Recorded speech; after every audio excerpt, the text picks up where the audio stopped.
Hi there. So today's video is going to be about dry canning.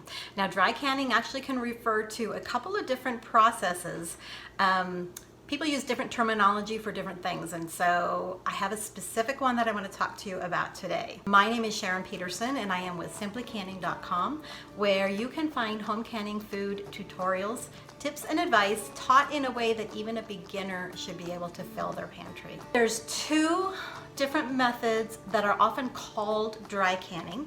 One of them is referring to canning dried foods like wheat, grains, oats, things like that. And you do that in actually a metal can. You're going to put oxygen absorbers, and then there's a special tool that seals up that metal can. And there's nothing wrong with that, but that's not what I'm referring to today. I do have a little bit more information on that in the article. If you want to click on that below, you can check that out. The second thing that sometimes people will refer to as dry canning is oven canning. And again, this has to do with dried foods like grains, wheats, beans, things like that. This is where you put the food in the jar, you put it in the oven, you take it out, put the lid on, and it seals up. There's lots of problems with this method. Again, I'm not going to go into detail today. Check the link below, and you can, or check the article below, and you can find out some more details on my opinion on that. And I will try to do some videos on both of those topics today, but I could spend an hour. And so the thing I want to focus on today is a new thing that I've just seen coming out in different canning groups that I'm highly concerned about, and they call it dry canning, but that's where they're actually preserving foods that you would generally can. You'd process it in a pressure canner, but generally you add liquid. The main food that I see this done with, that I've seen people referring to, is root crops like potatoes.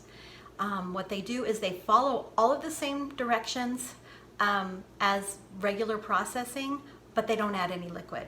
There's all kinds of problems with this. So let's go through them one by one here. So the main problem with this type of dry canning is that you're not adding the liquid, and heat penetrates through the jar at a different rate if it has that liquid circulating in the jar. So in order to be safe for storage on the shelf, you have to bring vegetables specifically, but actually anything, vegetables, meats, fruits, anything has to get up to a certain temperature. Vegetables and meats, you want to get it up high enough that it stops botulism, and so it's pretty important. When they did the testing, they have the liquid in the jar. That liquid starts circulating, and it's pulling the heat around with it, and it's circulating that heat generally throughout the whole jar at the same time, so you're not going to get a cold spot in the middle of the jar. That heat has to get all the way to the coldest part of the jar and make sure that spot gets high enough, to a high enough temperature. When you are heating that jar without the liquid in the jar, what happens is the heat just starts penetrating from the outside of the jar, and it just penetrates into the middle. And so it's just not going to heat up at the same time.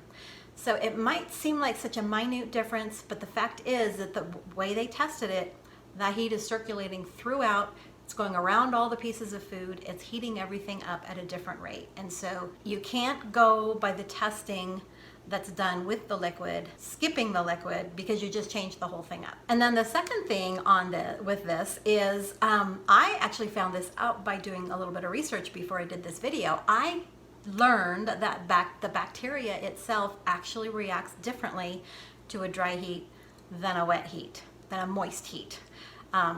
I never knew that before, but that moist heat is going to affect the bacteria differently than a dry heat would. So both of those reasons, don't try dry canning. Especially don't just assume that if you're using the right processes, tested processes, that you can just skip the liquid and have your food be totally fine and totally safe, because it's not true. So when I first saw people talking about this new method of dry canning, vegetables is the main thing that they're talking about, without adding any liquid, I thought, ooh, that doesn't sound like a good idea. And my hunch was right. When I did the research, it's not approved, it's not been tested, and it's a new thing. At least it's new, that at least from what I have heard of, and I don't recommend it. Please check out the article below for the other dry canning information, and I hope you enjoyed this and that it was helpful, and I hope you will make wise decisions with your home food preservation. So again, this is Sharon with simplycanning.com. You have a great day.